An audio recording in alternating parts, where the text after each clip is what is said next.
Magpapalang umaga po sa ating lahat at welcome po sa ating online devotion ngayon pong umaga. Ang ating scripture po ay matatagpuan po sa Genesis chapter 2 verse 15 to 17. Pero babasahin ko po ito sa NIV version and babasahin ko lang po ang ating key verse for this day. Sabi nga po dito on Genesis chapter 2 verse 15, "The Lord God took the man and put him in the Garden of Eden to work it and take care of it." So, sa simula pa lang ng paglilikha, okay, malinaw ang layunin po ng ating Panginoon na para sa po sa tao. Hindi niya inilagay po si Adan sa hardin para lang magpahinga or maging passive or kundi para magtrabaho at mag-alaga, di ba? Ibig sabihin, ang trabaho ay responsibilidad ay hindi sumpa, okay Responsibilidad at hindi ito sumpa. Ito ay bahagi ng disenyo po ng ating Panginoong Diyos para sa atin. Binigyan niya si Adan ng tiwala na pamahalaan ang kanyang nilikha. Or makikita rin natin sa verse 16 to 17 kung babasahin pa natin or you're going to continue to read it na binigyan ng Diyos si Adan ng kalayaan. Okay, maaari niyang kainin na bunga ng kahit anong puno maliban lang sa isa. Okay.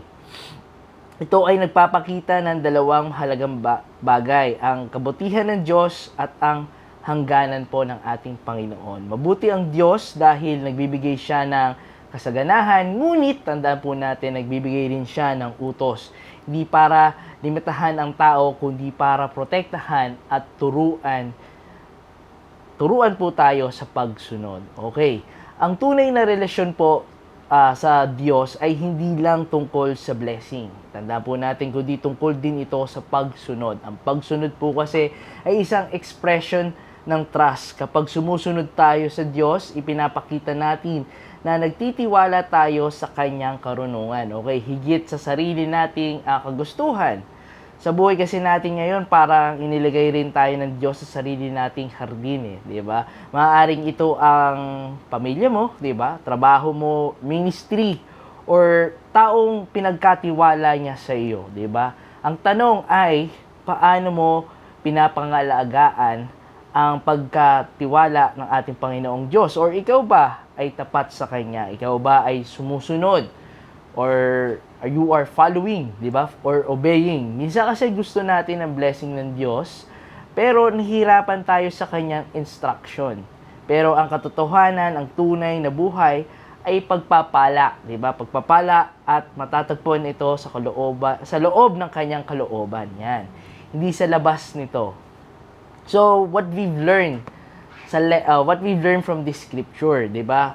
So, sa text na binasa po natin, number 1, kasi ang layunin po ng ating Diyos ay para sa buhay po natin. Or para sa buhay mo. Hindi aksidente kung nasaan ka ngayon or may purpose ang Diyos kung bakit ka niya inilagay sa sitwasyon na nararanasan po natin or sa mga problema na ating kinakaharap. Kasi pangalawa, tayo ay tinawag na maging mabuting katiwala or a good steward, di ba? Make us a good steward. Diba? Ang oras kasi, ang oras, talento, or resources at relationship natin ay pinagkatiwala po ng ating Panginoong Diyos. Responsibilidad nating alagaan at gamitin ito para sa Kanya. Diba? Pangatlo, ang pagsunod sa Diyos ay mahalaga sa ating relasyon sa Kanya. Diba? Ang obedience kasi ay hindi parusa. Ito ay proteksyon at patunay ng ating pagmamahal at pagtitiwala sa Diyos. Minsan sa magulang po natin, iba meron silang mga ayaw or kumbaga laging sinasabi nila wag mong gawin yan kasi naranasan ko na yan, napagdaanan na namin yan, wag mo nang sundin, di ba? Mapapamasama ka lang. Pero syempre, there are times na matigas ang ating ulo, di ba? Sumusunod pa din tayo sa ating kagustuhan. Pero there are times na we need to listen and to obey. Especially sa ating Panginoong Diyos, 'di ba? Ano ba ang kasi alam ko ang Panginoon, He wants us the best for us, 'di ba?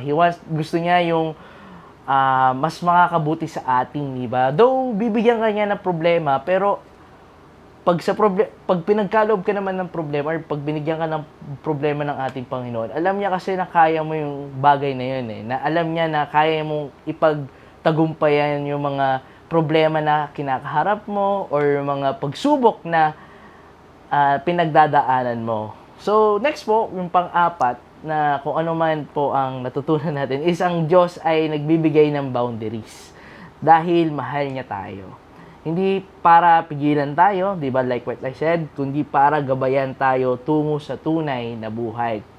Tunay na buhay na gustong ipagkaloob po ng ating Panginoon, which is mga siksik-liglig at umaapaw na biyaya, di ba? So,